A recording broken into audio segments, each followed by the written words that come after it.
Good morning. My name is Pierre-Henri de Monton. I am editorial director at Challenges. Welcome to this session in the cool of the morning, where the theme of the meeting is dealing with clashes.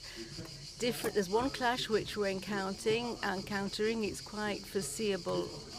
It's less foreseeable than others. It's a demographic clash with populations in different parts of the world, in most parts of the world, are going to see their demographics shrinking in coming years, decades, and centuries apart from in sub-Saharan Africa. So we are going to face the problem of aging, and that's what we're going to be talking about this round table. I'm immediately going to hand the floor to our economist. We've got Pauline Rossi with us. She is a professor at the Polytechnic School, and she has just joined the Economic Analysis Unit, which works with Matignon in Paris. The floor is yours. Good morning, ladies and gentlemen. So funding, aging, and dependency is a basic economic question. We have to transfer wealth over time. So you create wealth when you're young, you create less wealth when you're older.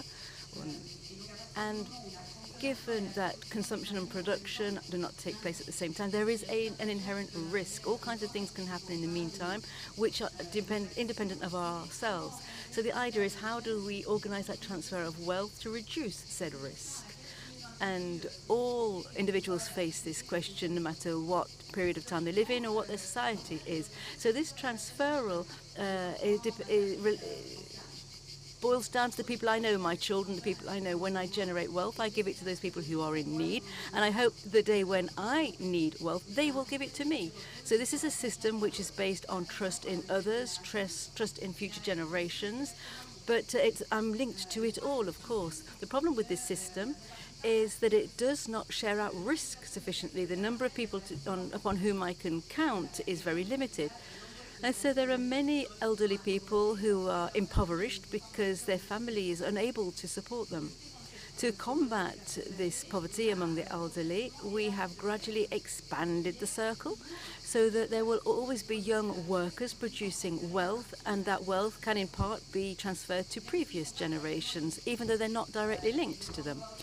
And so at the end of this movement, we have reached this system, this pension system, which is nationwide. And it's based on trust in the other, but however, the other is a more abstract concept. The advantage of the system is that we've smoothed out the risks. We have reduced inequalities between individuals in the same generation. However, we have introduced a further risk, a new inequality between generations, because the size of the cohorts changes over time, and the number of those people who don't work compared to those who do will change also. So the question there is, what is fair? Is it fair for each generation to receive the same amount per head, or should each generation give the same amount per head, per capita? So in that case, generations with more people in it are favored because they give less, and the opposite is true also. So equality on one side can create inequality on the other, and that's a kind of an infinite problem.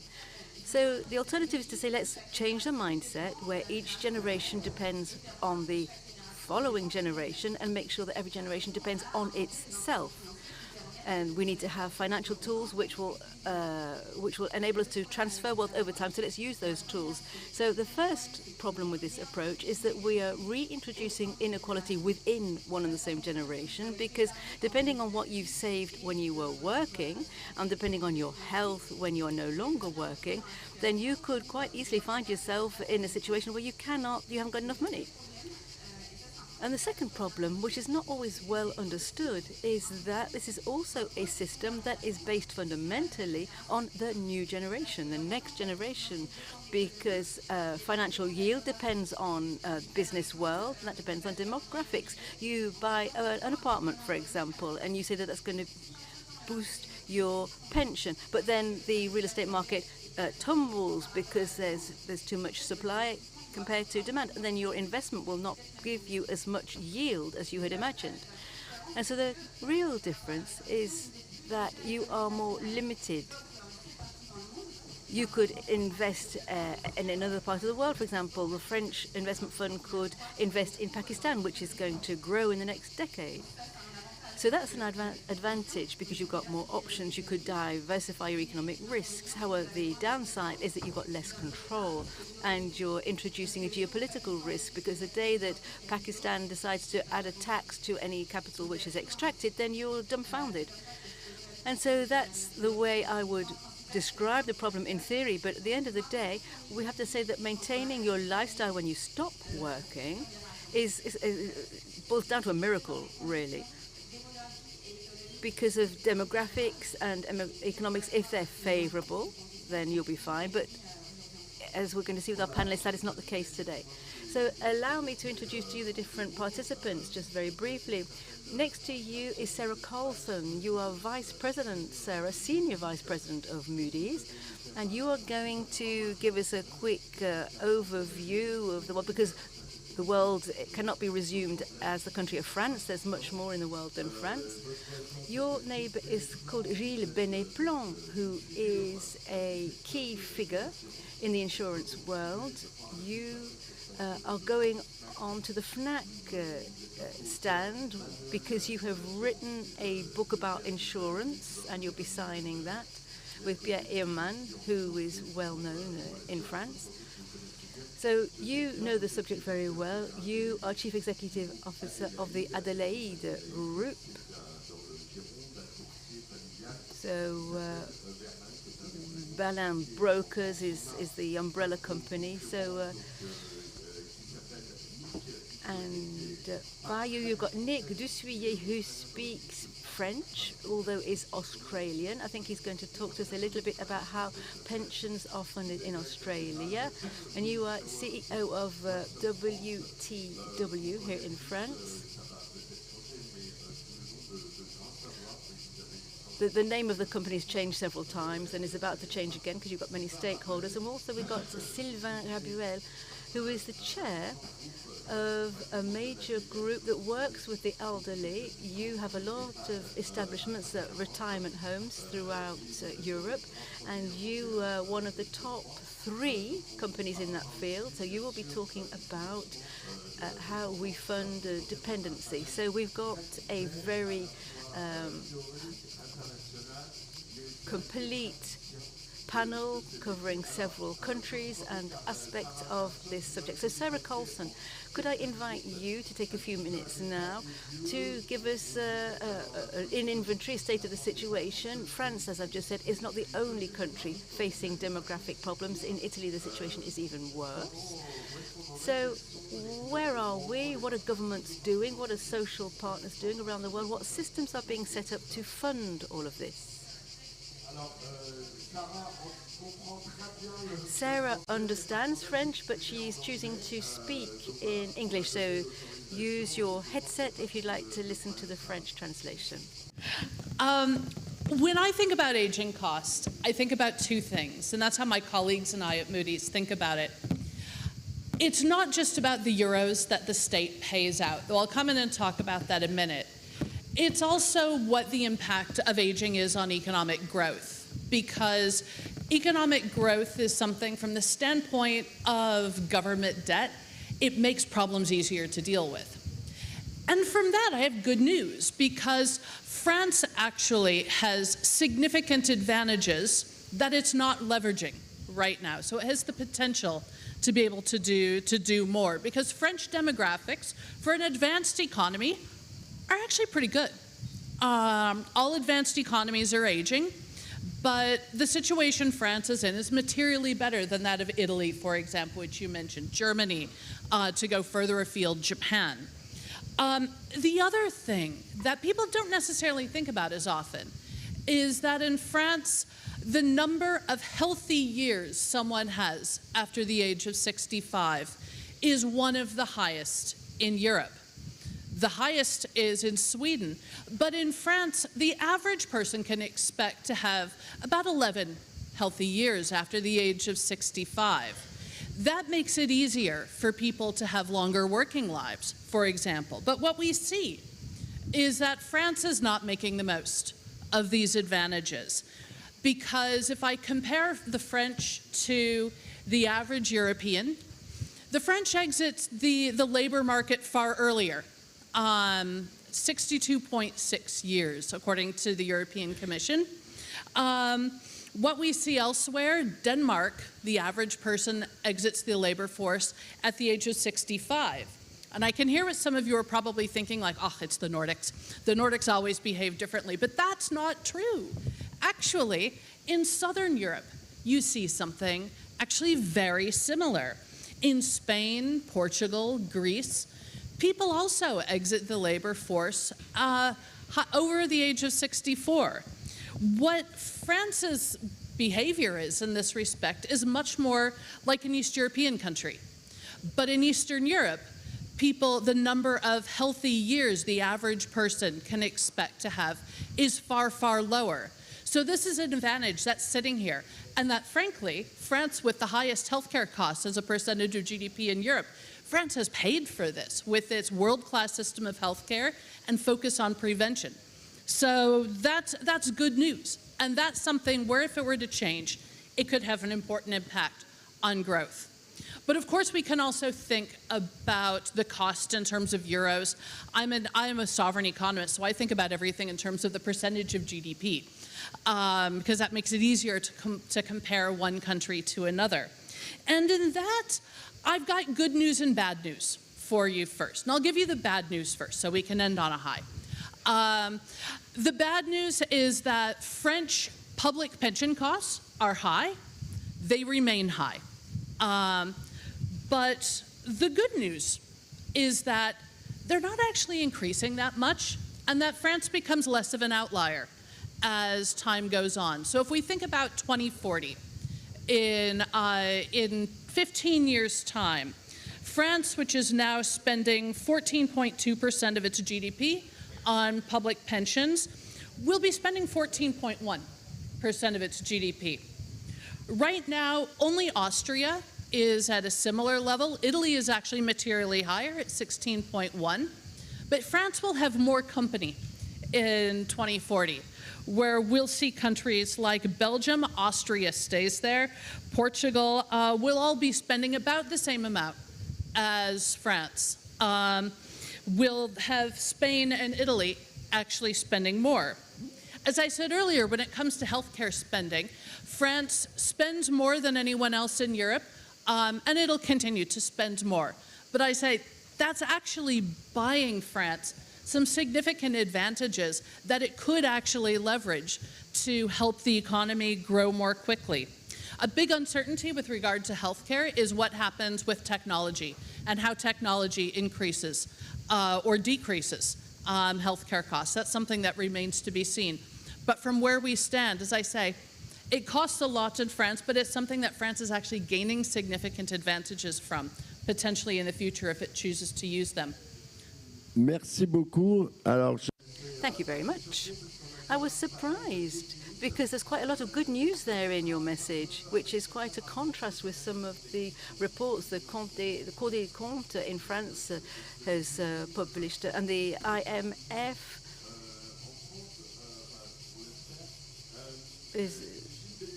Gilles, can I turn to you, please? We've been talking about France here. You heard that fabulous audit of our healthcare system and our pension system. So what's your vision? You've been in the kitchen for a long time. You know what's cooking. Well, coming back to what Sarah's been talking about, GDP amounts, and the Cour des Comptes report says 14% of GDP. They're saying that there's going to be a slight increase. But that does not solve the issue, because you need to fund that percentage of GDP. And the problem today is that we're facing a brick wall in terms of financing. I'd just like to give you one single figure. If we do nothing, in 2045, we will have increased our debt by 400 billion euros, 300 billion for the general regime and 100 billion for the territorial funds, etc. So the issue is, how do we fund all of this? I'd like to make two comments, and I'm sure my colleagues will react to them. First comment, I think that we have moved forward in our conversation because now we're getting some realistic figures. For years there were reports being published that were full of all kinds of imaginative figures, etc. But now the reports are more factual. Before the figures were false. Now they are accurate. And so we were procrastinating in the past. One thing that needs to be done today is, well, something. We need to act. We need to start to solve this solution rather than wondering what the right way to tackle the problem is. So that's the first comment. My second comment is, we're talking about capitalization of private regimes. These private regimes are very useful. They're very virtuous because they attract into the saving sphere youngsters. That being said, the funding problem is not going to be solved by private capitalization. We really need to take a look at that general system. Capitalization is great, but it is not going to solve the problem of the other type. So let's go round the table to find some solutions later on. So for the problems, Nick, what is your point of view on the problems? Well, thank you very much. Hello, ladies and gentlemen. Half full rather than half empty. Donc moi, je suis plutôt du positif. Donc j'étais content d'en prendre justement un. So I'm very happy to hear this positive message because there are solutions which exist. We will be talking about them later on, but before, let's talk a little bit about the observations and the problems. We're going to talk about the demographic clash. We talked about it briefly, and we're talking about it in generally here. About 50. In 2040, 15% of the population will be over 75, so there'll be over 10 million people. There'll be 1 in 4 French will be over 65, and it will be difficult to keep people at home. 65% of the French want to age at home, and funding is short. And the different types of residences that need to be adapted, there aren't enough of them. We need medical facilities. There are a certain number of rooms ready today, 40% only. We need to have 1 million in the next 5 years. And so how do we fund all of this kind of sheltered accommodation? So that needs to be looked at with 3 million people who are going to be are dependent today, depending on help from others for their daily life. So the figures are going to go up as people age, and the lifespan is going to aggravate the situation. So this status quo is untenable. We've seen that in terms of funding this week with the report, but it's not enough to fund dependency. You have to prepare for it and accompany it. So the key question today is that of balance between individual responsibility and collective solidarity. So do we encourage each individual to prepare, to save, to anticipate risks for themselves, or do we organize a team response? Do we pool everything in society? And I believe Gilles mentioned this quickly. I think these two mindsets are complementary, but you have to work out how to make them sit side by side. So how far do we go with national solidarity, given the tensions today, and increasing demographics? And how can we guarantee the different generations between workers, retired, the carers, and those people who need the care? So I lived in Australia for 22 years. Very early on, this country decided to have an obligatory complementary pension. The company had to contribute 12% of gross salary into a private pension fund. And in 92, the figure went up, and it created long-term products which would include dependency, which would cover dependency. What about lack of autonomy? Now, may I just butt in here? We're going to talk about the solutions later on. It's fabulous, the Australian model, but for the time being, I'd just like to come back to those figures, those scary figures about dependency. So we've got a specialist here, one of the leaders in this sector with us today. Could you I think there's a fifth branch of social security which is supposed to be taking care of this. The problem is that it has no money. Could you just give us a quick update on the situation in terms of dependency and the very elderly? Yeah, of course I can. I'm not going to repeat what has already been said. But my first comment is that in the next 10 years, we know that the country is going to change. 20% of the population will be over 65, so there'll be more elderly people. There'll be more people over 65 than under 25. That will be the first time we've ever been in that situation. That will also weigh on our entire healthcare system, on the pension system and public funding. My second comment is that France today devotes 30 billion euros per year via health insurance to helping the very elderly and caring for the dependent. And that is a substantial amount of money.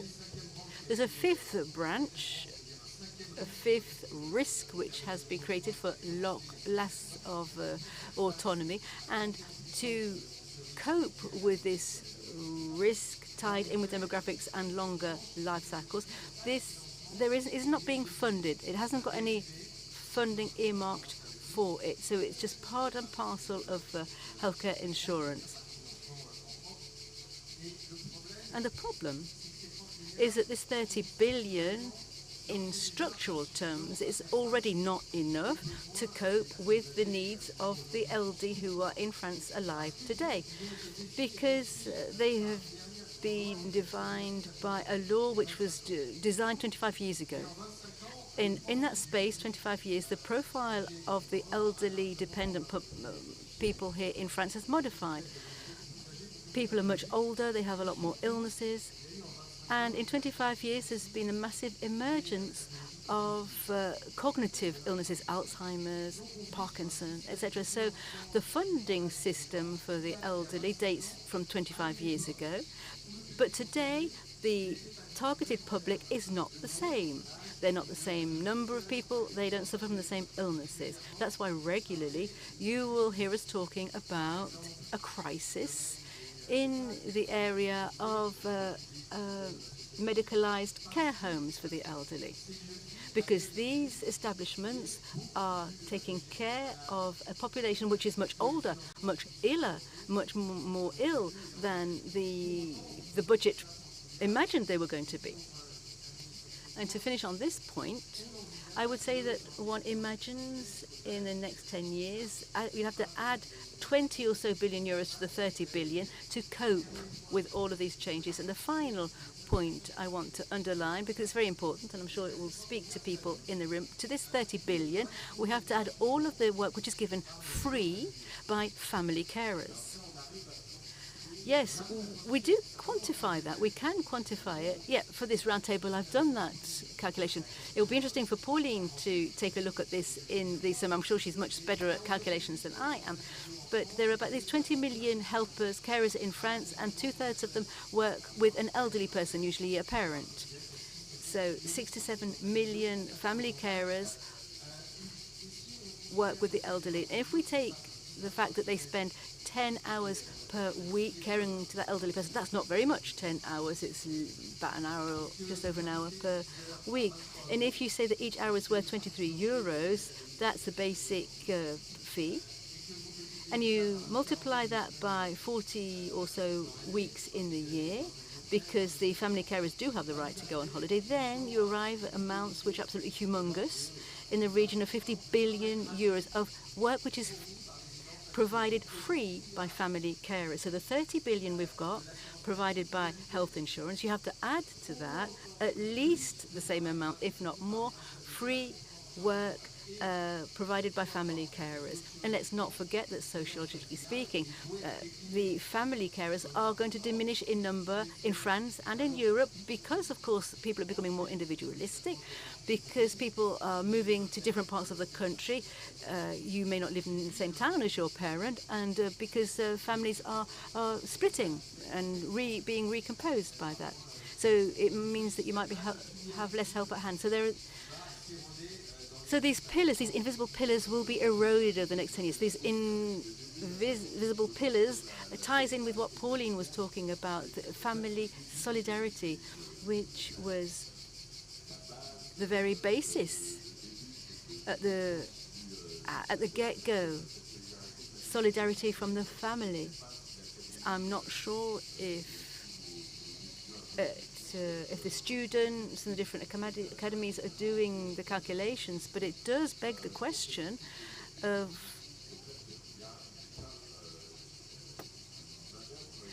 labor, which does exist, but which is not paid. So then it begs the question, you should talk about that. So this is a thrilling subject. We could spend all day talking about it, of course. It's a vast subject, but over the next few minutes, we'll perhaps go round our panelists once again to identify the solutions this time. So we've really sketched out the problems. I'm going to hand the floor to Pauline, first of all, to see what kind of solutions can be dreamt up, and then Sarah can shed light from different countries. But it's difficult to compare different countries, of course, but you can draw inspiration from models which exist. So, Pauline, I'm handing the floor over to you. Okay, in theory, the best way to manage risk is to diversify. The optimum system will always be a combination of different components. So we've already started to talk about them. First of all, we've got the sharing out side, which guarantees a minimum revenue and will cover any catastrophe. So that's solidarity, where any moment in time, the workers in society collectively decide, and in proportion of their revenue, to make sure that the old people don't fall into poverty, and so that they have enough money to survive. That's solidarity. And then there is something which we can add to that, and that depends on each person's individual career. It can be organized by the employer, for example, but in a collective manner, and that's part of remuneration, and it enables people to maintain a certain level of life, quality of life, when they are no longer working. And then there's a private sector which can add a further layer with individual saving and support from family members. The sport historically has always been there, and it hasn't disappeared yet. We've just simply added other elements to the mix. So support can be a helping hand, or it can be financial. I think everybody agrees with that. But then the devil is always in the details, and the question is knowing where we place our cursor between the public and the private sectors, and that, I'm sure, is what we're going to be talking about. Sarah. So thank you, Pauline. Sarah, perhaps you can take stock of the systems in Europe, but not only in Europe. You can perhaps travel further afield. Which systems could inspire us here in France? Because we're having difficulty financing aging. Preface this by saying that we don't make policy recommendations at Moody's, but given that this is one of the biggest challenges facing all advanced economies, it's not often as a credit analyst I get called glass half full, but have no doubt, this is a huge challenge facing many countries. So we see many kinds of solutions. And if you think about ways in which people can be kept in the labor force for longer, again, this is highly complex. Some of this is completely outside the realm of policy. It's interesting to note that one of the best predictors of when a woman will retire is actually when she becomes a grandmother. Interesting trivia, but something that countries have done across Europe that reduces political risk is they've created statutory links between longevity and the retirement age. You see this in Italy, Sweden, Norway, Denmark, Finland, the Netherlands, Greece, Portugal, Spain. These adjustments can still be politically challenging, but it significantly reduces political risk. There can also be things around lifelong learning and training, but there can also be issues of just creating disincentives to push older workers out of the labor force. When it comes to knowledge work, there's actually very little evidence that would say that knowledge workers become less productive as they become older. And as far as adopting new technology goes, that's something that, again, can be done with thoughtful training. But when we look at pension costs, again, which are substantial, we're talking now over 14% of GDP every year in France, and that's going to continue. As I say, it's not going to increase the way it does in some places. Changing that trajectory can take a long time. There are some quick wins that you see in some countries that can include changes to indexation, increase in contribution rates, but oftentimes these quick wins are something that are really only politically possible in times of economic crisis. What you see in other cases are slower burning, but they can have a material impact. And that can include things like bringing in some kind of defined contribution, notional defined contribution. And to give you an example, Italy, I'll give you Italy. So during the government of Mario Monti, which was in power during 2011 to 2013, Italy enacted a massive pension reform. One of the things that they did is link the retirement age to the indexation age, but they also introduced this concept of notional defined contributions, which is something that does have a positive impact on the public finances. But it starts to decrease these costs, as I said earlier, in 2037. And there's a transition period that is still quite expensive. So I would say the solutions that we see that have the biggest and most enduring impact, that are the least politically challenging, also take a long time to actually show up in the numbers. Merci beaucoup, Sarah. Donc, l'exemple italien. Donc, Thanks a lot for providing us with some information about the Italian example. So the impact will start in 2037, and we haven't yet sorted out all the problems and issues. I cut you short, but can you revisit the Australian system? Is it applicable to France? Because the rate of mandatory taxes is quite high. So if you ask French people to contribute more in terms of taxes, it would be difficult. But this is the Australian system. Yes, of course. But they started at an earlier time, so it was a gradual process. We will be talking about that, capitalization, pooling. You have other avenues, pooling, prevention, the role of the elderly people. But if you consider this system, this is the system that is applicable to other countries. What is the rate? 12%. Yes, it started at 3%, then up to 12%. It's huge, isn't it? Yes, the savings rate for French people is very high. It's about 16%. In terms of income. So this has to do with insurance, life insurance. This is a profidency elements. What could be the avenues that we could be exploring in a realistic way? You have to consider the political context. All the countries are facing this issue. I'm not going to talk about the conclave of pensions, but what solutions could be advocated? Which recommendations could you give to a government? Whatever the type of a government, I don't know if I would give some recommendations to a government. The 12% rate is high, but if you look at the payslip of French people, so you have 28% duty as against 18. Yes, but it adds up. But with the 28% duty, you can use capitalization tools. So 2 observations. The hybrid system is the solution that we need to foster. This is what Pauline told us together with the other speakers.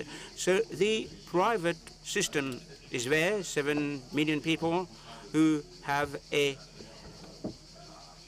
pension-driven contract, and the outstanding payments are about 100 billion. It's not a lot given what is at stake, but that's a starting point. So if you put a little bit of capitalization in the general scheme, it will be good, but we need to start.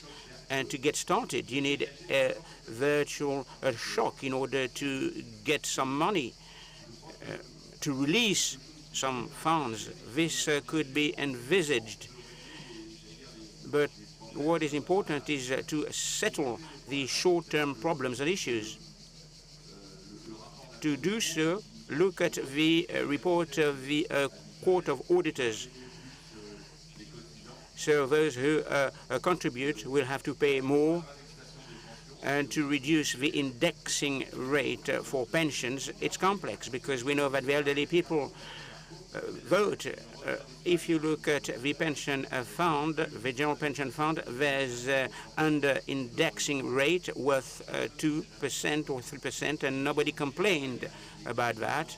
And then there are two other issues: the retirement age, with a fast effect that will be reduced over time, and then you have to consider the number of years.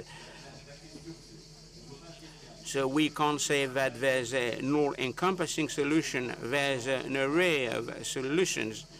And there's a third issue to consider: the 10% discount. This is a taboo topic because we know that pensioners, they vote more than the other voters, but there's a consensus. Pauline, correct me if I'm wrong.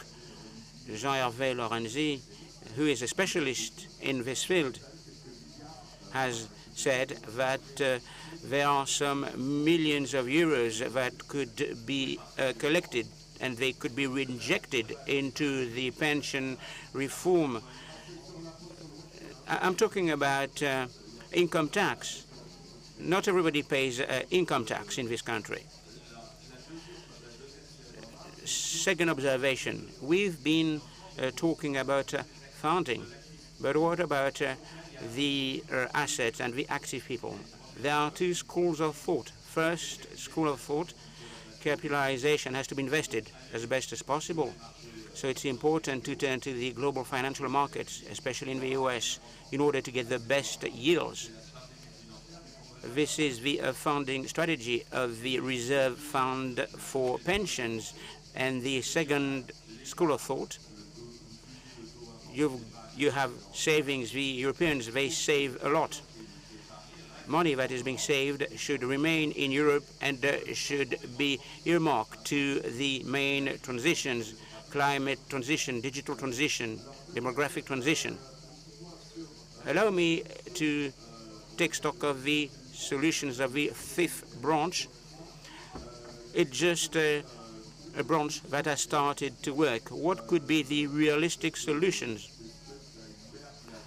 to this kind of iceberg that is looming large at a time when public finances are high in terms of financing? Many things have been said. We need to improve the yield of the current financing. Insurance health system, I was talking about 30 billion, but I'm not quite sure that the 30 billion euros are being used properly. But silo-based funding, you have home and care assistance funding, and we could pool HR related pension schemes. All the care related jobs are undermined by temporary work, by temping work, which is more costly than permanent contracts, and this erodes current funding. In all likelihood, we should overhaul the value systems between temporary work and permanent contract work in order to earmark resources to permanent contract work, because it will be more efficient. So we could spend more efficiently. In terms of offer, how are we going to use those resources? Today, in France, I think that there will be a crisis of supply. In 2030, generations who were born after World War II as of 1945, and they will reach 85, i.e. they will need to get some home assistance. They will be in medical residences. There are 6,000 beds in the home cares in France, and they will be glutted in 2030, and will be suffering from a shortage of 1,000 care homes in 2013. And these care homes are not being built, they are being closed. The association-based private sector is closing beds, together with the public sector, which is also closing beds. So there will be a crisis regarding the supply of beds. What could be the solution? General mobilization in order to provide supply of beds, supply of assistance. And the only solution is to turn to private capital, because there are some private companies which will be ready to create some supply. But private capital is governed by lots of uncertain regulations.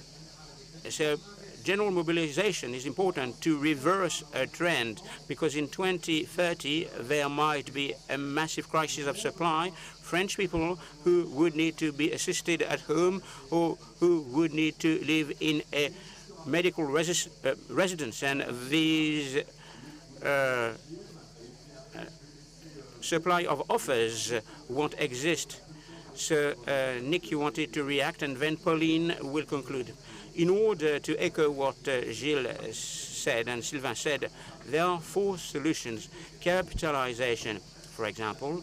We could have a salaried dependency account. It can be mandatory or on a voluntary basis.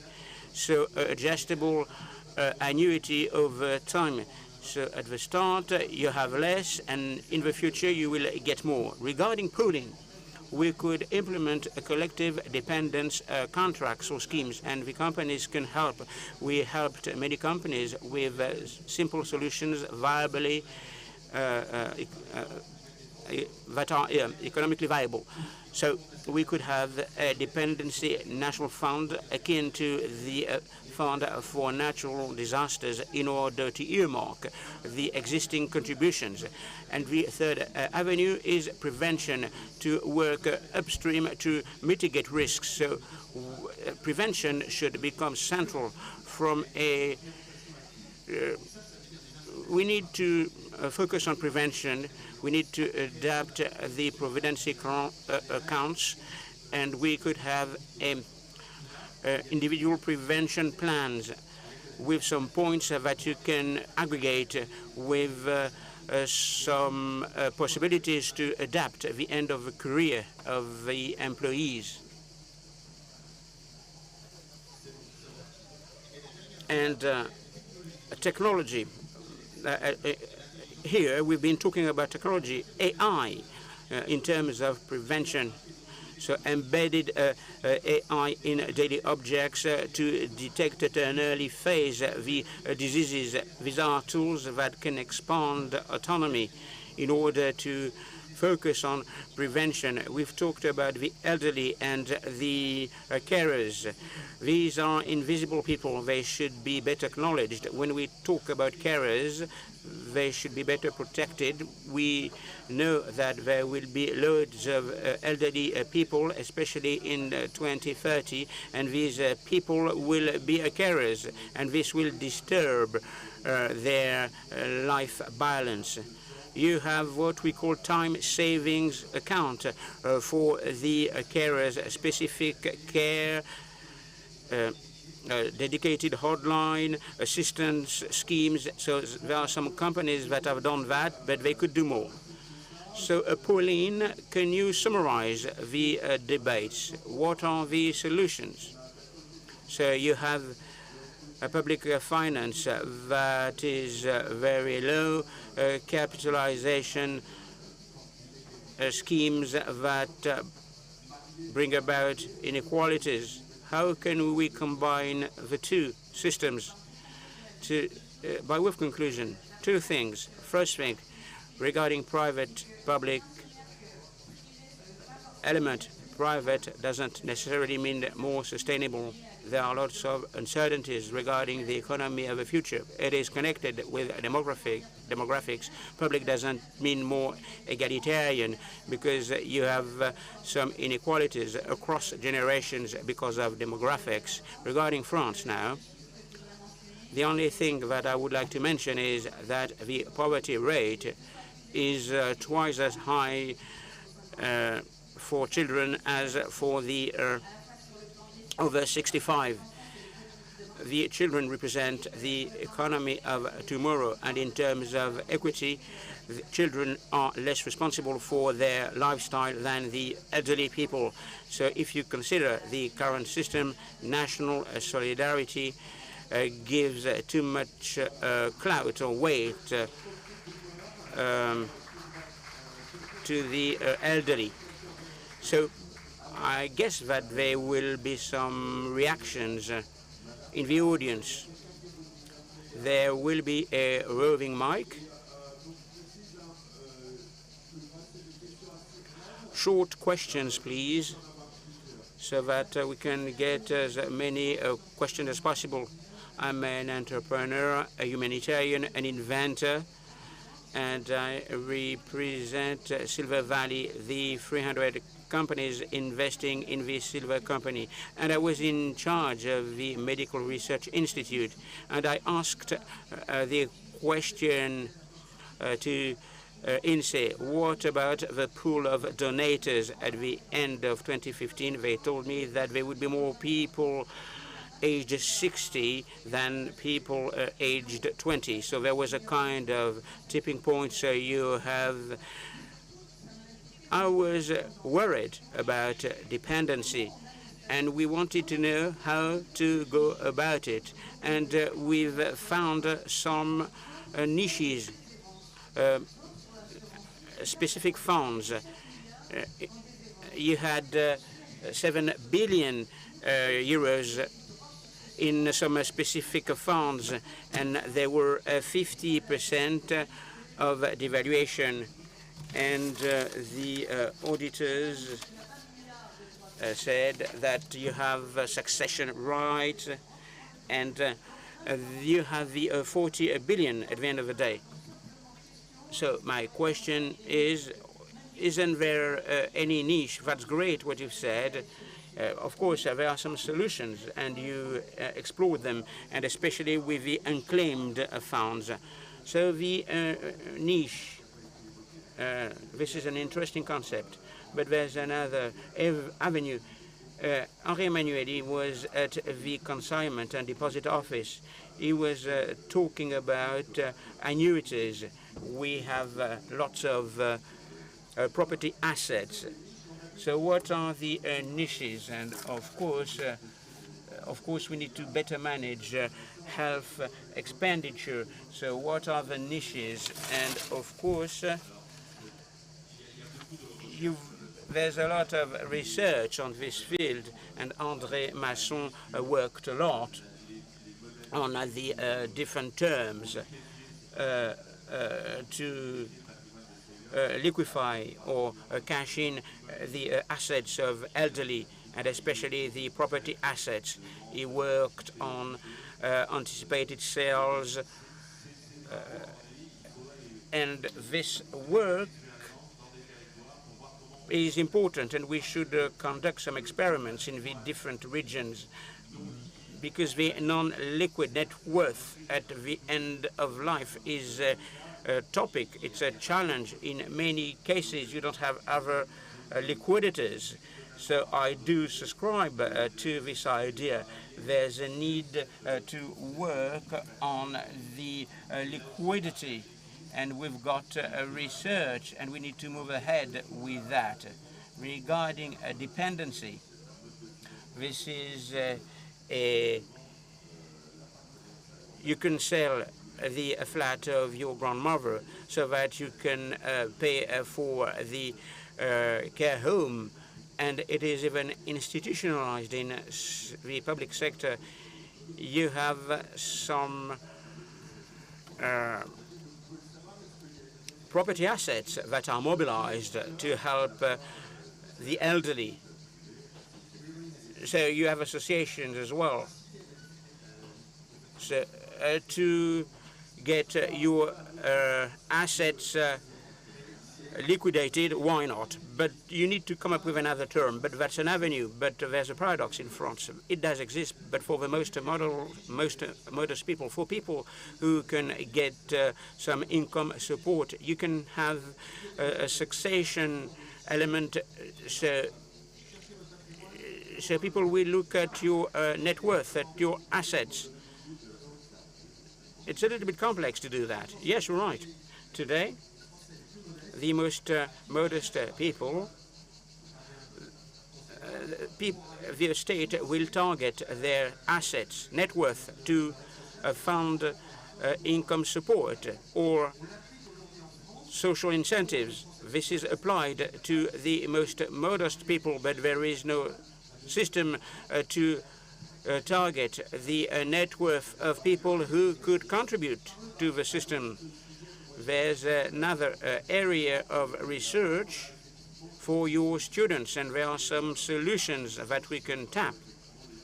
We were talking about assessment of successions, and there are huge niches, and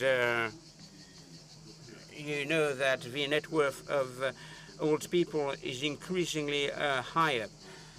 So we need to think about the impact on the property market.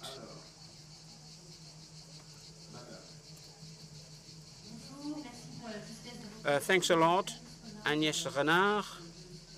I'm an entrepreneur in a company called Science, Society and Health. Allow me to put to you a question about prevention. Some of you touched upon prevention. I believe that as a health expert, we should slow down the arrival in dependency. What does it mean? It's important to have a better health path, health journey, but it's important to focus on public-private partnership. The state doesn't have enough money to be allocated to prevention. Isn't there be an avenue in order to slow down the number of people who will become dependent? You're right. You can prevent the prevalence of cognitive diseases through a better lifestyle, healthy lifestyle, fitness activities, and it's important to have an intense social and intellectual life. And it's a threefold approach. When it starts early, it's good. And when you sustain that over the whole, it's good. And that's why you can maintain the activity of older people. So in France, we pit the pensioners against active people, but we can also use the employment pension element. So you can remain an active person even though you don't have anymore a salaried job. In terms of prevention, after you left the labor market, we could organize a process whereby people could remain active, because when you are 65, you are still fit, and people should remain active for the community, for the good of the community, because it's the best way to prevent aging. So when people stop working from a physical viewpoint, from an intellectual viewpoint, this will affect the less privileged social categories, professional categories. So what is important is to make sure that people remain active socially and intellectually after 65 years of age. Thanks a lot. I'm the moderator, timekeeper. I'd like to thank Pauline and I'd like to thank all the speakers. Don't hesitate to continue our discussions. I think that you will sign in your book at the FNAC stand if you want to know everything about insurance. I mean, don't hesitate to buy this reference book. Thank you.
Alors, je démarre. Bonjour à Hello, everyone. I'm Gail Fleto. I will be the moderator of this discussion panel coordinated by Emmanuel Oriol, a member of the Cercle des économistes and economy professor at Toulouse University. ESG, environmental, social, and governance are pivotal in the corporate strategy, but there's a growing gap between the commitments that have been announced and the actual implementation. Europe wanted to go further in regarding extra financial reporting with the CSRD directive, so we'll be using lots of acronyms, so we'll do our best.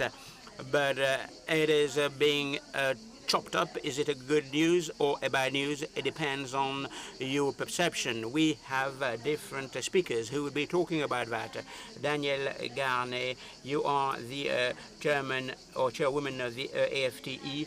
Mirella Gage-Durand, vice president of AFG, the French Association of Asset Management. Edouard Vieillefond, president of CCR, the regional founder. Estelle Sova, you are the CEO of the Alpha Group. David Cholet, you are the president of Accuracy. Gail, Emmanuel Oriol, up to you. We've got a great prominent panelists, and they are very authoritative in this sector. This sector is pivotal to the European economy. What it is all about, CSRD, it's a directive that was criticized, and it is being revamped by the EU. It was totally delays. There was a need to report 1,200 criteria for the corporate world. A huge cost for these companies. They had to manage lots of criteria. You have to increase twofold administrative work to do administrative employees. So the subcontractors had to be virtuous and etc. So why are we in the situation? It was totally insane from a bureaucratic viewpoint. Why CSRD companies were doing some reporting with ESG criteria, and the reporting process came from consulting companies that were not standardized, and you didn't get a lot of information. Japan conducted a survey because Japan has a pension fund for the civil servants, and they conducted a survey to look at the ESG grades and scores of two big rating agencies, and there was no correlation. One rating agency would put a good score and the other one a bad score. So when you rely on scores to invest, and if these scores are not relevant, if there are lots of variances, that's an issue. So with CSRD, it was a matter of standardizing the way we were gauging the extra financial elements. We went further, 1,200 criteria, insane from a bureaucratic viewpoint, a lot of red tape. And it is not sustainable in a world where competition is really high. So this is the background to the matter. So Omnibus, it's a set of directives that would be streamlined. A directive on the duty of care, another directive, CSRD, European Taxonomy Directive, and the carbon adjustment mechanism. So the European Commission is trying to remove duplication, things that are not compatible, and the reporting process is less binding. And the thresholds have been mitigated. Companies with more than 1,000 employees with a turnover of 50 million euros. So many small companies haven't been taken into account, and they were stifled by the administrative elements. How are we going to save? It was really a binding process. This directive was really binding.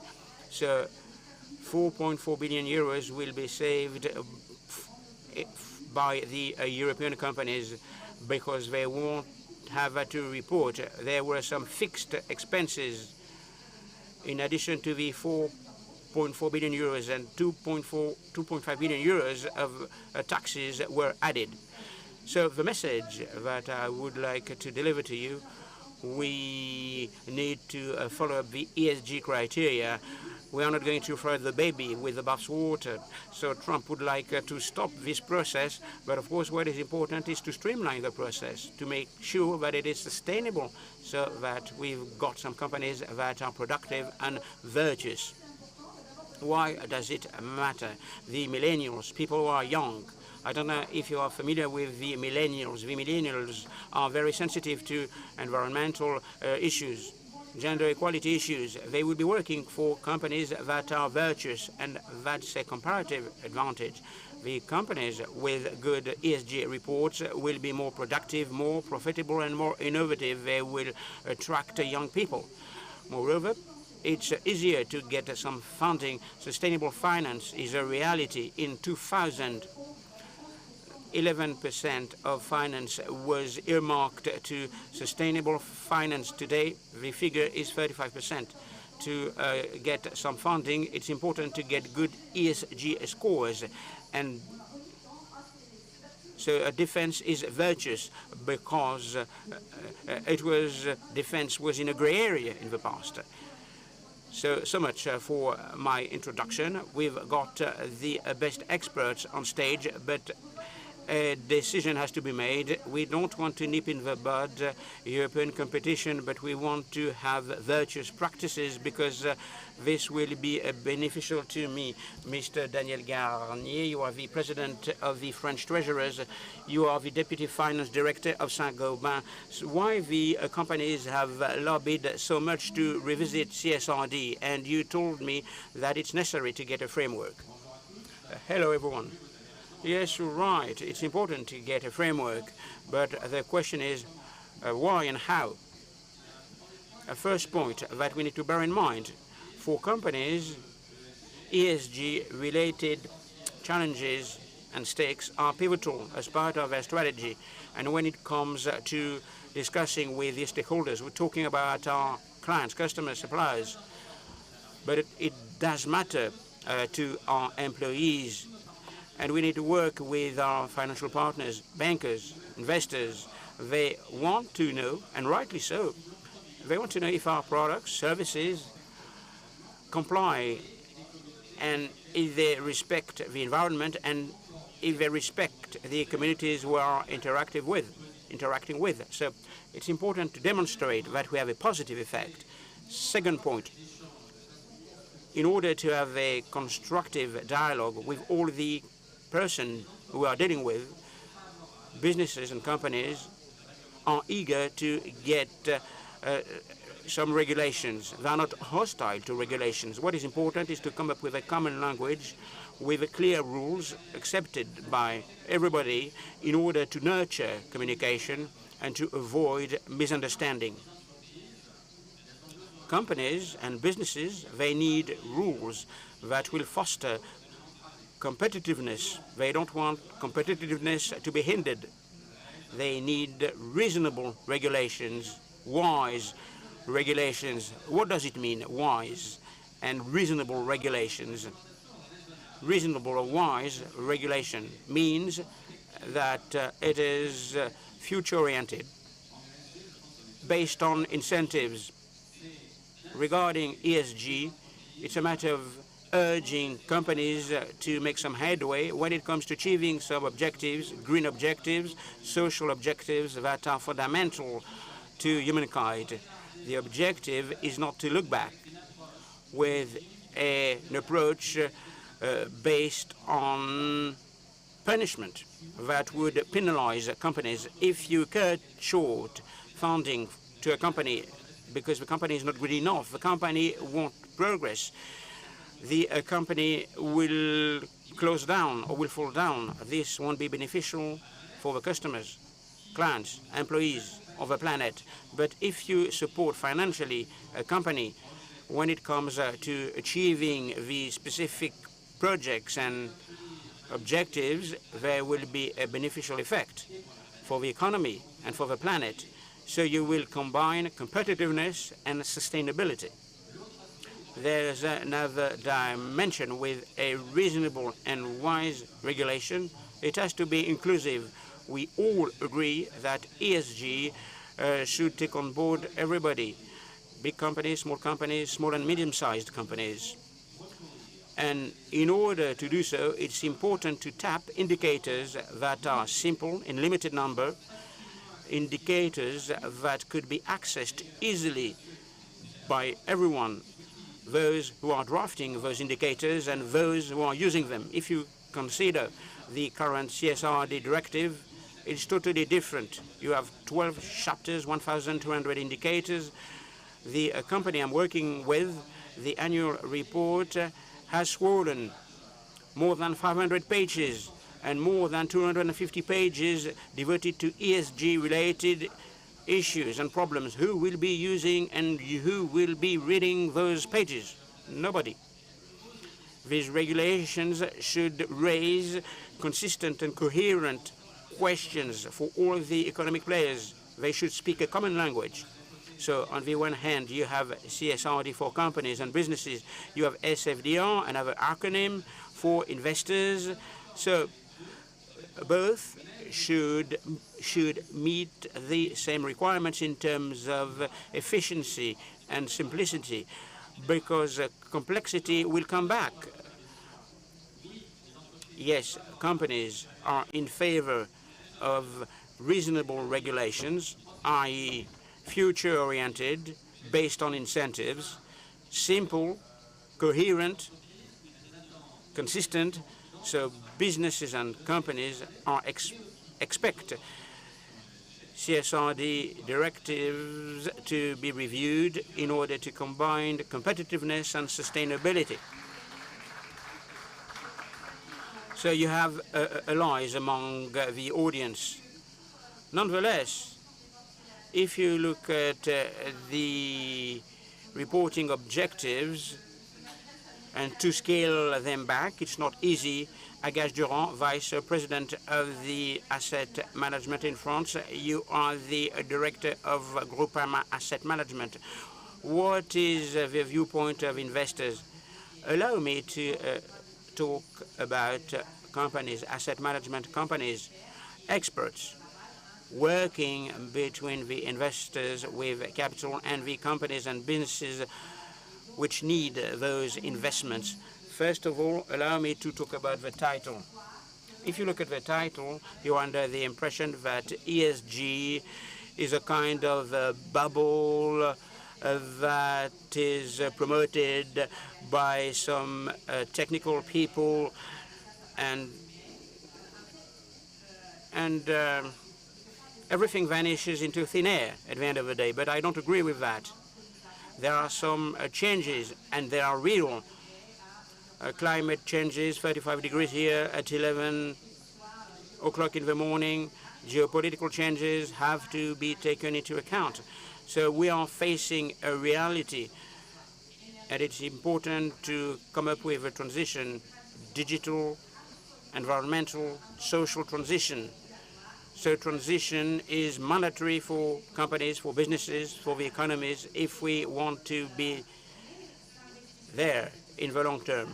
Institutional investors, they are turning to us. I would like you to invest capital in the companies and businesses. For the past 20 years, they said, we would like you to take into account ESG criteria. A company that doesn't care about the preservation of natural or human resources, its impact on society, impact on the environment, this company is not sustainable in the long haul. If I make a 5-year, 10-year investment, I want to make sure that the company will be operating in 5 years' time, in 10 years' time. So it's important to look at the financial accounts, at the balance sheet, but it's important to look at the extra financial criteria to make sure that this company have embarked upon this essential transition. So the institutional investors in France, and I can vouch for that, the members as part of a call for bids, when they ask for a management mandate, they want the extra financial criteria to be embedded because they want to fund the companies that have made a commitment to transition. Regarding the companies and businesses, it's a necessity for many reasons. We have the extra financial criteria. These are measurements. There are significant links in the chain, i.e., the capitals of our savings, of the financial investors, will be funding the European companies that have embarked upon this transition, because they will be sustainable in the long haul. So this chain should work. We got it wrong. Why? How? We created something complex. We did something complex at a time when we could have done something simpler, but there are positive things nonetheless. During these discussions, in terms of regulations, we talked about greenwashing. It was like a 90 virus. So we should look at the statistics of greenwashing in the media, especially when we created those regulations, the reporting standards. And when we said we've been measuring for the past 20 years with a parameter, we were told this is greenwashing. And at the end of the day, this puts off companies. Let us be clear, reporting is expensive, but what is even more expensive is transition. So the companies, they want to move away from a fossil fuel energy, and it costs a lot of money. So companies need some funding to achieve the transition. So let us not nip in the bud of the ESG criteria. Savings, European capital should be earmarked to European companies that have embarked upon transition, and there are many things that we can do so that it works. We are convinced. Edouard Vierfond, in charge of the insurance company, you are in charge of the major risks that can be insured, and you are promoting adaptation measures on the national territory. Are we heading in the right direction? Yes, as part of a bigger transformation faced with a big risk. There are two excesses. We start too late, and in that case, we will be slowing down, and then we go fast, and then we can find a balance. But we never head in the right direction with the right speed. Complexity. Complexity has been mentioned already. We've been talking about complexity regarding regulations, legislation, standards, and all the rest of it. Whether we talk about hard and soft laws, but we are talking about the same things. CSRD, it's clear, it was highly complex, poorly manageable, so lots of data points, lots of standards. So the system is complex. Complexity is expensive, and it entails a risk, something that we don't gauge very often. We should say, at a given point in time, at a certain size, there should be more intelligent rules. And what is important is the number. In France, we were keen on coding. We were keen on streamlining, something that we haven't achieved today. So the public reinsurer comes up with models. Bankers, insurance companies are familiar with that. When the model is complex, we put complexity-related risks, something that is being embedded. Of course, there are different risks. For the small and medium-sized companies, the process won't be managed clearly. When the complexity level is very difficult to explain to the public at large, you know what are the consequences. I'm not going to talk about air conditioning or the low-emission regions, and people will be put off, and experts will be put off as well. And there's a second phenomenon. For small and medium-sized companies, if the process is complex, it is not accessible. So CCR, public insurance, 12 billion in terms of turnover, 280 people, something that we've experienced. When we work on ESR, it takes time, but with the advent of CSRD, it's even more complex. But of course, we will voluntarily contribute. We might be below the thresholds, But what is important is to restrict complexity. The second point that is pivotal that we haven't yet addressed, double materiality element. How do we take into account what comes in, the impact of global warming on the company and on the corporate finance, and what is the impact of a company on the rest of the world? And on this front, there's a lot of confusion. Global warming, climate change have turned out to be the biggest risk amongst the biggest risks. That's why it is mentioned in the different reports, annual reports. And the risk section is quite significant. But at the end of the day, it's a matter of showing the risk for the company, an economic and financial risk, or there's another risk, not to create value for the customers. And there's a risk for the company, the risk that it can't be profitable. So this risk is about profitability for the company. Will the company work in the long haul? Regarding the company from within to the outside, impact-based materiality is pivotal. And of course, all companies should be aware of that. The risk of greenwashing is important. What is the use of company to create values, to create value for a company?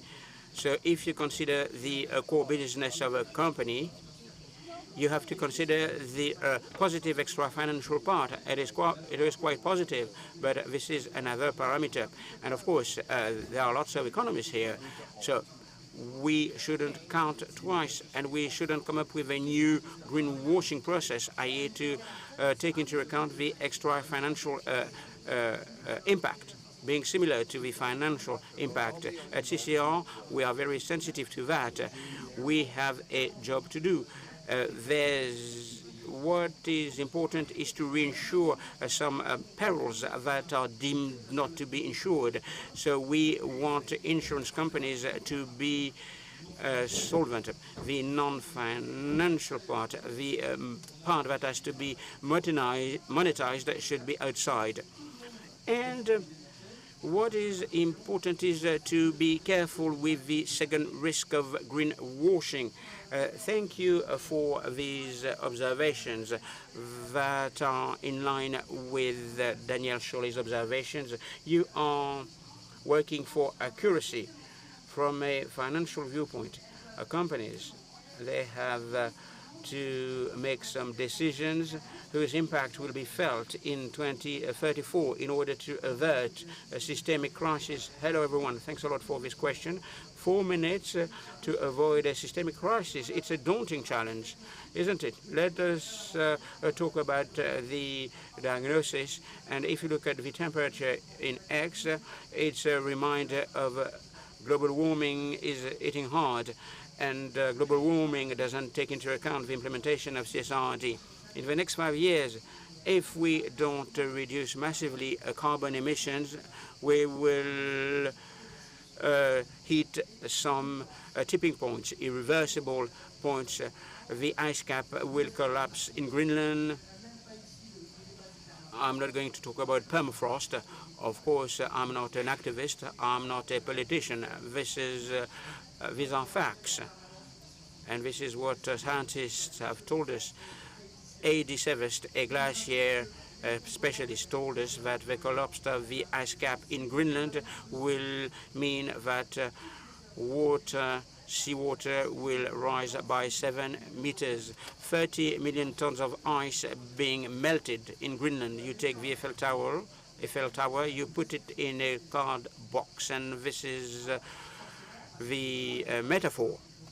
So, of course, I will have to reconsider my holidays in a hotel in Brittany. But there's a shockwave on the economic markets, the financial markets. The economic agents want to be able to absorb the climate clashes or shocks. So we assess and appraise the companies taking into account solvency, financial ratio, the level of cash, the level of equity. It is vital, as Edouard said, to integrate solvency, climate solvency, the ability of a company to cope with these environmental shocks. Without any climate stability, we cannot imagine sustainable financial stability. Now, let's have a look at the figures. So, global GDP, $100,000 billion, the needs for investments in transition, 5 trillion, 6% of global GDP. Last year, the amount of investments was 2,000 billions. So it is necessary to speed up. When we look at the ways companies have decided to act on long-term investments, what have we noticed? An acceleration of innovation. Operating costs were curtailed with a new sources of income. Climate investment made it possible to curtail risks, and value creation became also a reality. So once the investments have been made, there's another issue. The J curve. You invest today in the long term, and we all know that the time horizon for a conventional investor is about 7 years, 8 years. Here, the time horizon will be longer. And companies shouldn't be closed to the tragedy of the horizons, time horizons. Everybody should benefit from the investments that are being made for long-term visibility. Otherwise, many economic agents will become the Nokia or Kodaks of climate transition. Let's talk about finance now.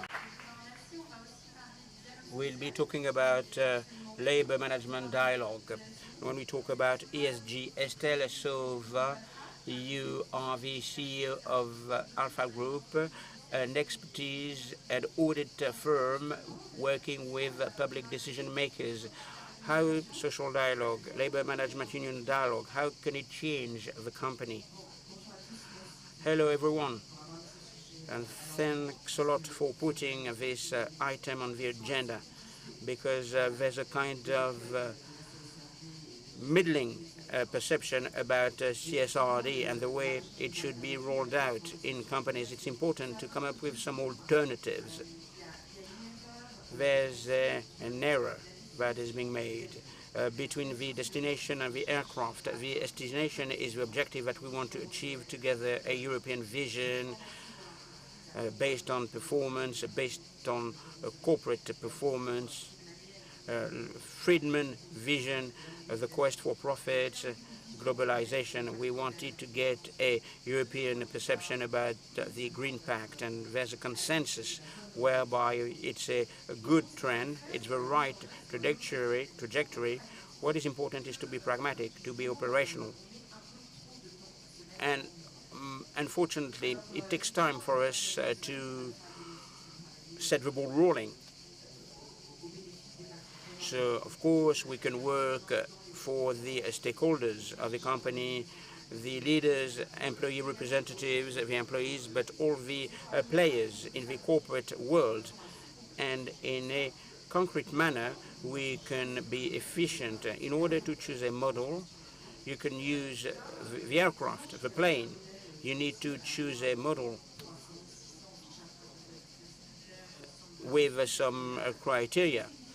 But if you have too many criteria, you can't reach the objectives. It is too binding for the corporate leaders. They want to move away from an obligation. What is important is to set the ball rolling. It is the momentum. It is not the number of objectives, the number of criteria. When you want to change an economic model in a company, you need to raise this issue with all the people involved in the company, in the organization. The Alpha Group is convinced that through social dialogue, labor management union dialogue, with social dialogue, you can do things. So we decided to take on board that topic. How can we position that topic in the social agreements? We have to demonstrate that this concept was valid on a large scale. We are in a good position because we are working for all types of people. We are financiers, accountant experts, so we looked at the whole journey and we tried to find the alternatives in order to get the concept right. We failed with policies after COVID. We wanted to focus on the Climate and Resilience Act, whereby the environment was an essential topic, and we wanted to use these criteria as part of the dialogue, social dialogue. So we need to talk with managers, with the employee representatives, and an employee is a citizen. So when you want to change a model, there was a citizen conference on the environment could have an impact in terms of transformation, but the citizens conference, you had 150 people carefully chosen, but these people didn't represent anyone. It's not a court jury. You will be working for 21 days. During 6 weekends, you have some ideas. And at the end of the day, you don't represent the French economy, its diversity and complexity. And in a company, you've got a given issue. All of the employees know what the challenges are. They can be very useful in challenging because they share the same common goal. They can challenge the management.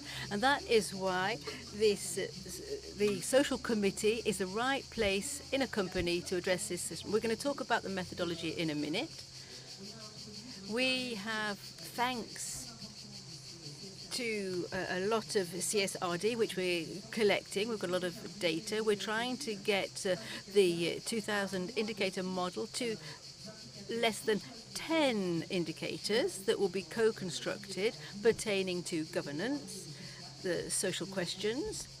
We are native, of course, to that subject of social issues and socials and questions linked to the environment.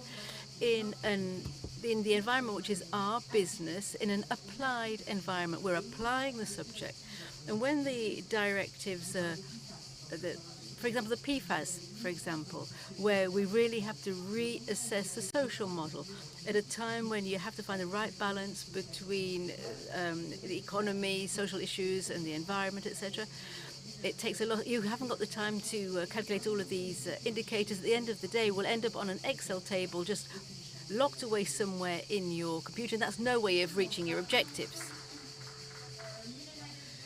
Yes, Mireille Agache-Durand, you've got some recommendations to make.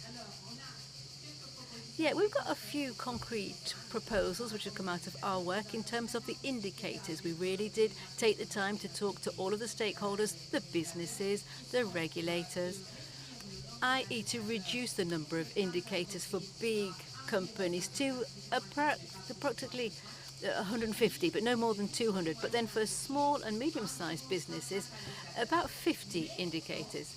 However, as you can see, in relation to what has been decided to the omnibus, we want inclusive simplification.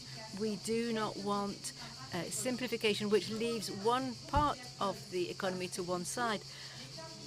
Capital, which needs to invest in transformation, is not going to go to the small and medium-sized companies because they are more fragile, and they need more funding.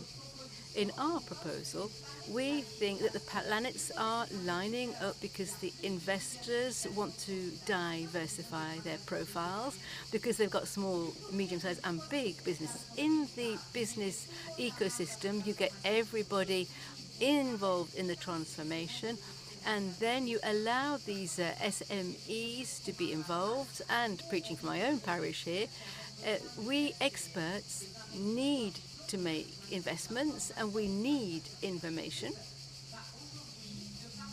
So today, because information is not reaching us through the businesses, you have made us totally dependent upon extra financial data providers.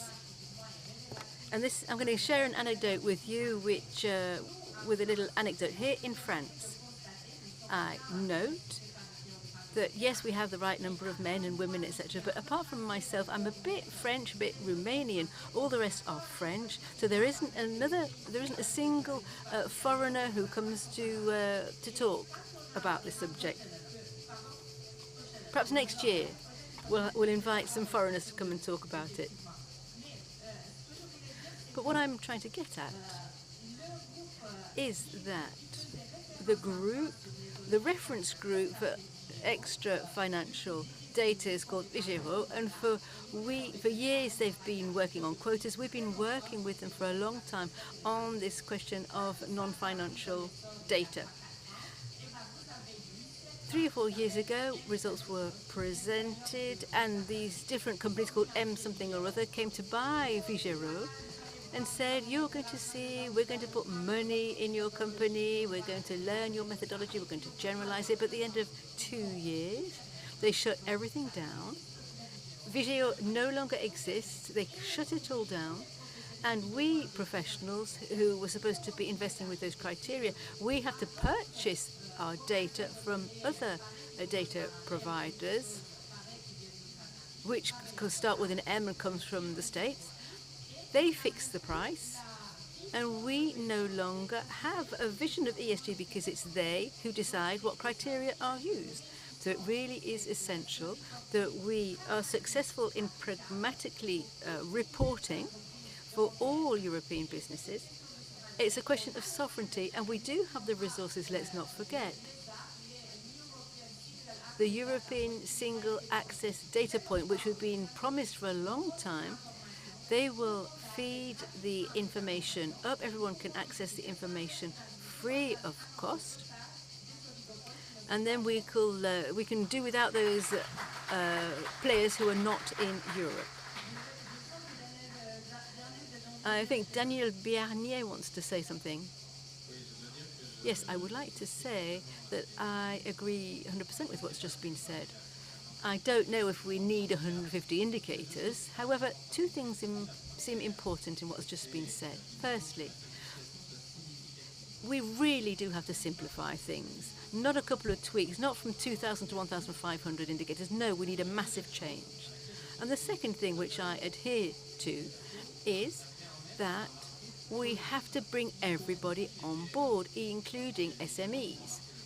And if you want to get the SMEs on board, you're going to have much less complexity than there is today. Because if we cannot provide tools that are suited, tailored to PMEs, they are going to not have a clue what to do when they're talking to the external stakeholders, bankers and investors who are going to ask questions. They won't know how to answer those questions, and it will be very, very bad news for the business fabric. So we do not want to exclude them, so we need massive simplification. Edouard Vieillefond, you create your own tools, don't you? And you really want to keep science at the very heart of the discussion. Yeah, we've been through all of the simplification conversations. Of course, we have to do it in an intelligent manner. There are different models that can be made, of course, but the real topic, particularly in a meeting such as this one, is what kind of modeling are we doing? What kind of models are we going to be using? In general, we do damages. Any damages which are insured in euros, direct impact. We know how to do that. We do regular reports, so we can guide public policy with these statistics. And often we say when you expend €1 in prevention, thanks to the Barnier Fund, then according to how you do your calculations, you're making €3 savings. Or it's amazing profitability there. The return on investment is amazing. It's 1 to 3, 1 to 4, if not better. But these are only damages we're talking about. What we're measuring there is not the global impact, the complete macroeconomic impact. You can talk about welfare, socioeconomics. You need to look at all of the advantageous costs in prevention, adaptation, and insurance.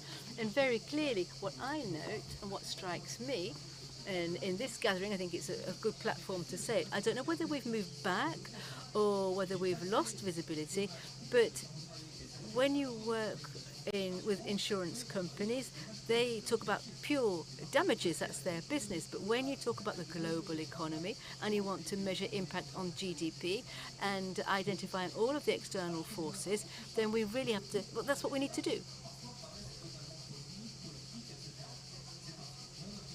My personal view is that because not everything has been taken into account, because the positive and negative impacts have not all been calculated, the socio-economic impacts have not been carried out for motorways when you're determining what speed cars should travel at in terms of function, pollution, road safety, etc.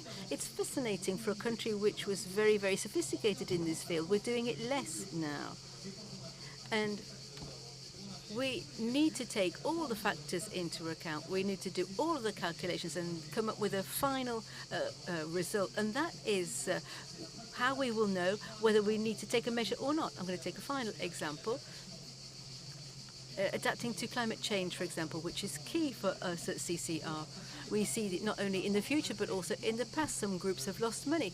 In 10 years, with this,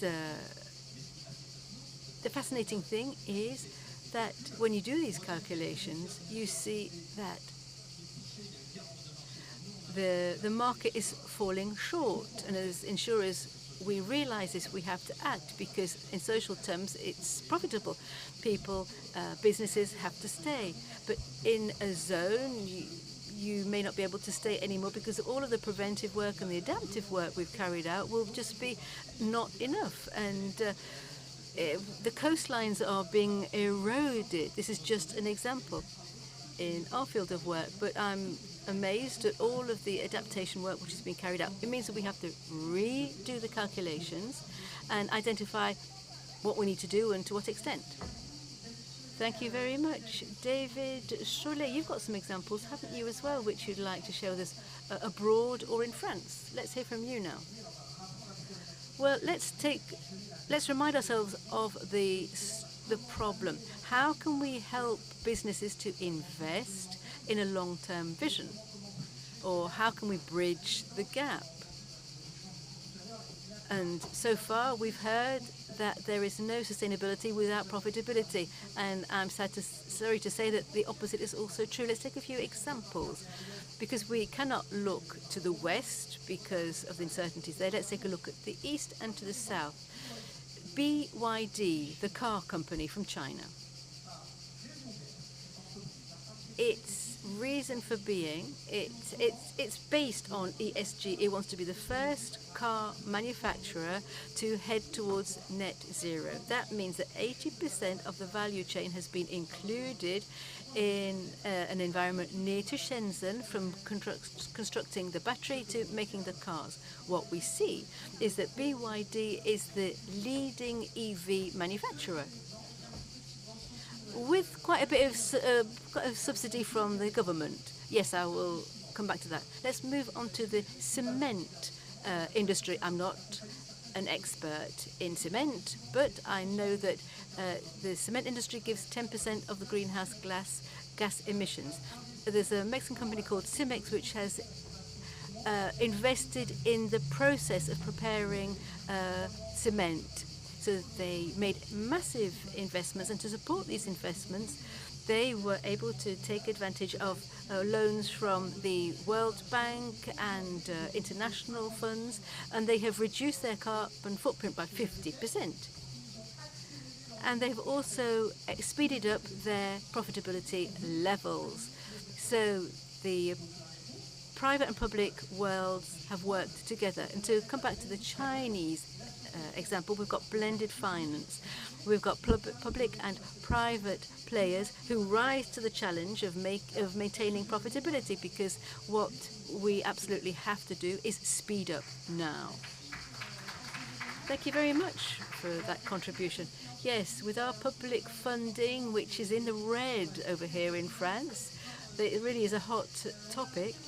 We're now also going to talk about how businesses and the social dialogue can help us to speed up with the 10 key indicators. Earlier on, you presented them. Can you just say a couple of words about your 10 indicators, Estelle? Well, in the Works Committee, we have 3 different periods. Periods where you work on studying the accounts or social interaction, and then there's a chapter devoted to strategy. In these different chapters, different periods, we have encouraged social dialogue, and it's very recent. It was the end of 2024, so the wake-up call came late in the day. We decided that given the complex situation and all of this admin we were going to be faced with, we said that we could shape a world which is not necessarily devoid of complexity, but which has some indicators and involve those people who are involved, like human resources, the production division, the operational departments, and of course the salaried employee representatives. And we decided then to choose subjects which we're going to deep dive into. There's a problem with dissociation. ESG, the different tools and how to standardize them have all been dissociated from the real world. The real world is the way in which you organize your business. However, you cannot dissociate indicators from the way you are implementing them. Social dialogue is not so much identifying your indicators, it's knowing how to evolve them. Let me give you some concrete examples. Very, very quickly, please. Okay, you've talked about the car industry. Let's take our main car manufacturers and their equipment providers.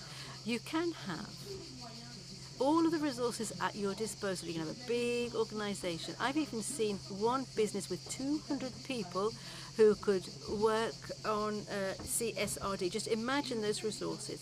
And the president of the company said, if I were to pay the penalty, it would just cost me 15,000 euros and I wouldn't need to bother with all this faff.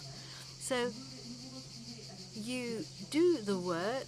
You've got a chaotic social situation because in the company it's difficult, and your Chinese competitor comes to your market and they're all ready and you're not. And so your entire balance is set askew between the stakes of ESG and common sense. So what we're trying to do in the real world is to transform technical indicators. We want them to be just a few for governance, society or environment, and to transform them into operational indicators. To do this, for governance, for example, let's go to the board of directors and identify what decisions are taken. Identify the first phase, the second phase, i.e. 1 year, 2 year, 3 years, to see if the organization really is being transformed, to see if the decisions are taken communally with the workers, for example. In the Alpha Group, we work with our employees. We used to have one quarter of the board is made up of employees. And we've got an indicator pertaining to all of the employees. The director on his own cannot do everything. You can't transform your whole organization on your own. You need your employees on board, and the more complex the subject, the more you need your employees on board. So we've got an indicator on employee benefits in profit sharing. Everyone can agree about the environment, and it can be a concrete link between the managers and the workers. I could go on forever, but I'm sure we don't have enough time. Let's take a couple of questions, why don't we? There are some microphones. And then we have to leave time for Emmanuel to wrap up as well. Hello, I'm Guillaume. I'm a chartered accountant, and I am VP of the National Association of Chartered Accountants in Provence. My question is, in your opinion, what are the main motivations that would enable all SMEs to implement ESG? Who would like to answer that question?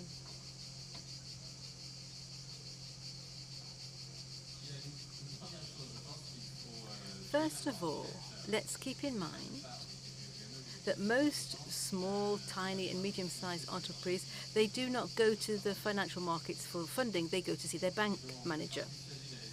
And so if you go and see your bank manager, you have to ask for a loan. Today,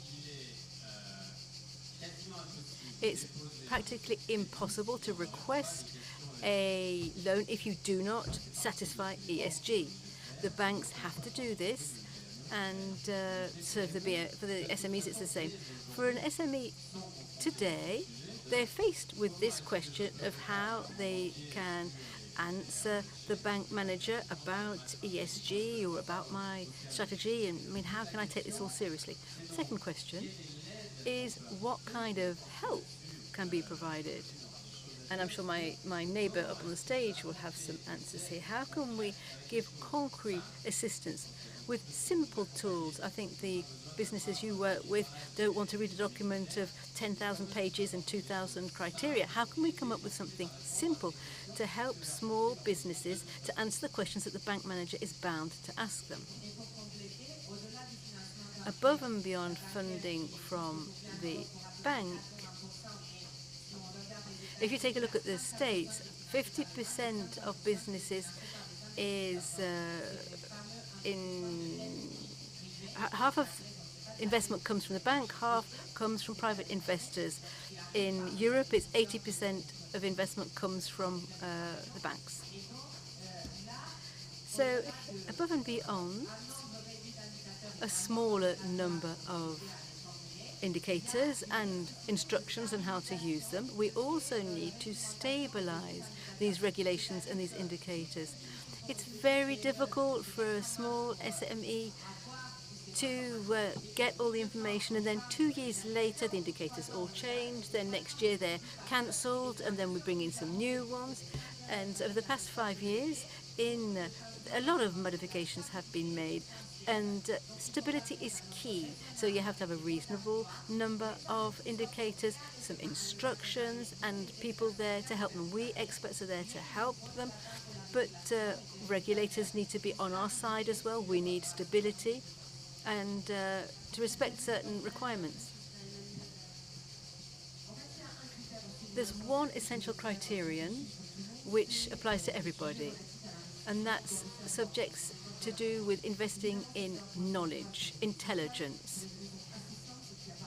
There's not a single company that is not concerned by transformation. You've got all of these different transformations that are underway. So as an SME, you have to invest in your employees and in developing their knowledge skills and skill sets. And so we've invested a lot on these subjects, investing in skills, but nevertheless, it's in the SMEs that the trickle down is hardest to reach, and people don't want to let their employees go. So I think that's where they need to deploy effort to really demonstrate how they're investing in training to rise to these tremendous challenges, because they're going to need these new technologies. And then the banks and the European Commission too will have to shift a couple of criteria, starting with that criterion about accepting that the knowledge acquisition is immaterial and not material, and so that it can be a main. I'm a chartered accountant, so I know what I'm talking about when I'm talking about figures and such. But We have to go towards the main focus and forget about the frilly bits on the side. So I would say public authorities just to shift the entire social brick, and that will take the other bricks with them, the E and the G.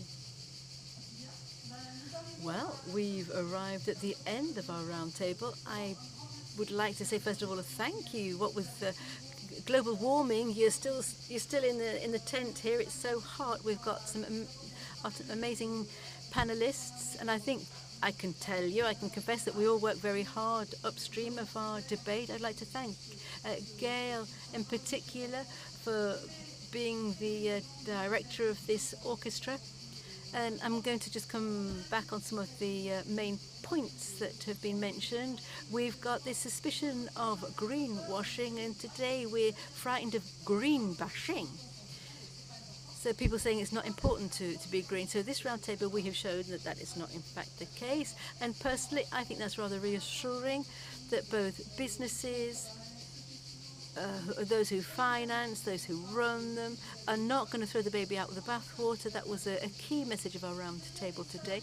The second message is that simplification has to take into account these SMEs. We must cover them. We mustn't exclude them, because it would be pointless to have only the big boys in there, because SMEs obviously are important players in our economy. The third point, which I'm taking away with me, is the fact that emerging companies are also rolling up their sleeves, because we said that Europe is 7% of emissions. We can all stop breathing, but that won't change anything. But if the BRIC countries, well, the United States, let's not talk about them, but if all of those BRIC countries, etc., don't start, we'll never manage. And emissions are in an upside-down U-shaped curve. And once a country becomes rich, it starts to reduce its emissions for obvious reasons. Either they've got the money, and there are social demands, and there are technologies that appear. I would like to wrap up on something which we've talked about a lot in the ESG. We've talked about the environment a lot. We haven't really talked about S and G. So I'd like to give a glimmer of hope. Today we've got a round table with equal number of men and women. I'm a commissioner at this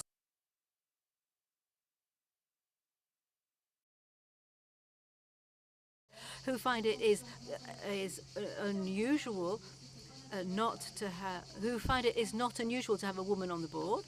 So I just want to say that this really deep work that we're doing for different criteria is hard work to carry out.